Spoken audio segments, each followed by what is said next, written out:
দ্বাদশ শ্রেণীর প্রিয় ছাত্রছাত্রী, আজকে এই ভিডিওর মাধ্যমে রাষ্ট্রবিজ্ঞান বিষয়ের উপর থেকে ৮ নম্বরের বিষয় নিয়ে গুরুত্বপূর্ণ সাজেশনমূলক প্রশ্নগুলো তোমাদের সামনে শেয়ার করব।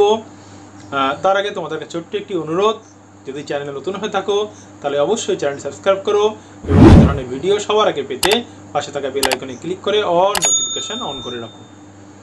এখানে বলে রাখি, রাষ্ট্রবিজ্ঞানের যে সে বিষয়টি আছে সেখান থেকে কিন্তু প্রতি বছরই কিন্তু প্রশ্ন মোটামুটি কমন আসে এবং বিগত বছরে দেখা গেছে যে 10 থেকে 12টি প্রশ্ন পড়লেই কিন্তু 100%ই কমন আসে।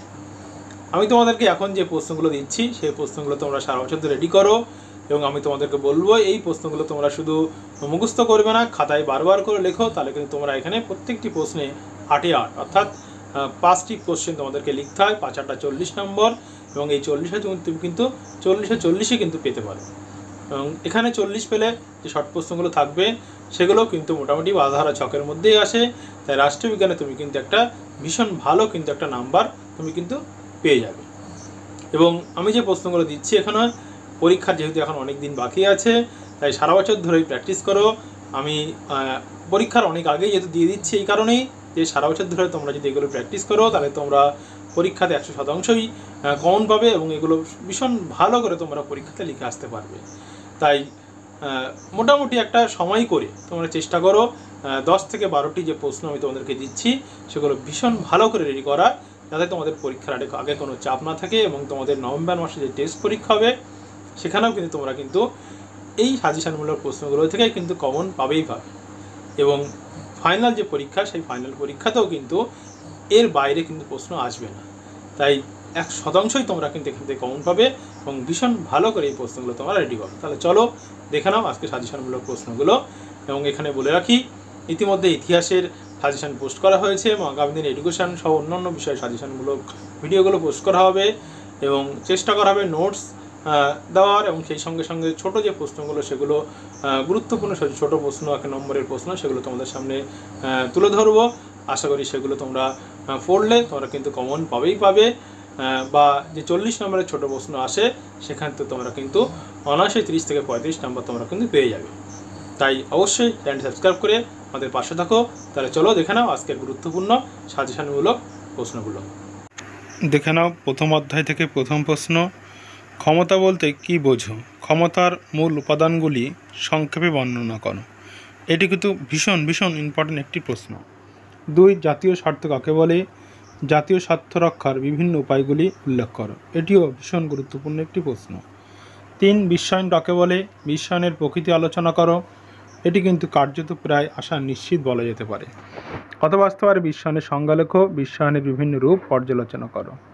4, বৈদেশিক নীতি নির্ধারণে জাতীয় স্বার্থের ভূমিকা কী? জাতীয় স্বার্থ রক্ষার বিভিন্ন উপায়গুলি উল্লেখ করো।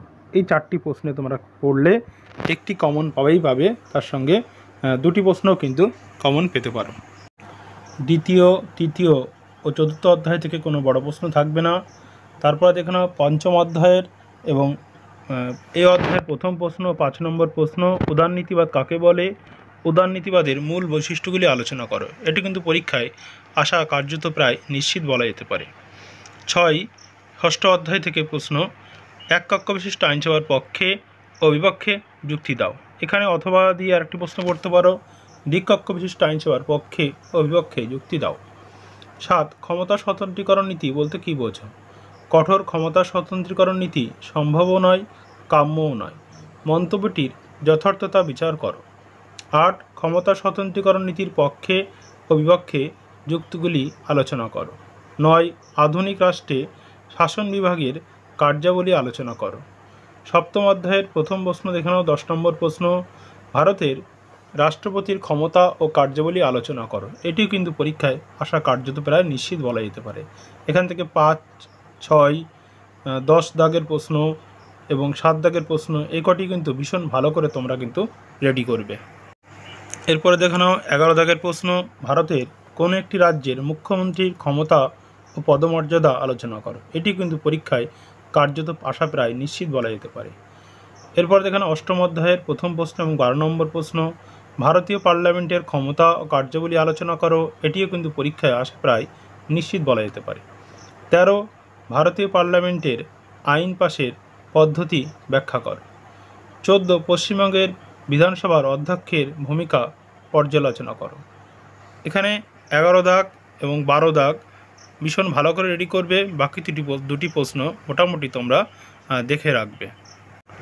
ভিডিওটি এখনও পর্যন্ত লাইক না করলে অবশ্যই একটি লাইক এবং কমেন্ট করো, কারণ তোমাদের একটি লাইক ও কমেন্ট আমাদের এ ধরনের ভিডিও তৈরি করতে উৎসাহিত করে। নবম অধ্যায়ের প্রথম প্রশ্ন, ভারতের সুপ্রিম কোর্টের গঠন ও কার্যাবলী আলোচনা করো। এটিও কিন্তু কার্যত আশা প্রায় নিশ্চিত বলা যেতে পারে। 16 ভারতের বিচার ব্যবস্থার বৈশিষ্ট্য আলোচনা করো। 17 ক্রেতা সুরক্ষা আদালতের উপর একটি সংক্ষিপ্ত টিকা লেখো। 18 ভারতে লোক আদালতের গঠন ও কার্যাবলী সংক্ষেপে বিশ্লেষণ করো। এখান থেকে 15টা ভীষণ ভালো করে তৈরি করবে, 17টা করবে ভীষণ ভালো করে, এবং 16 আর 18টা মোটামুটি দেখে রাখবে। 18টা প্রশ্ন কিন্তু একবারই এসছে, যদিও এটাও একটি গুরুত্বপূর্ণ প্রশ্ন। বাকি অন্যান্য বিষয়ের সাজেশান ও নোটস পেতে অবশ্যই চ্যানেল সাবস্ক্রাইব করো এবং এ ধরনের ভিডিও সবার আগে পেতে পাশে থাকা বেল আইকনে ক্লিক করে অল নোটিফিকেশন অন করে রাখো। ভিডিওটি দেখার জন্য তোমাকে অনেক অনেক ধন্যবাদ।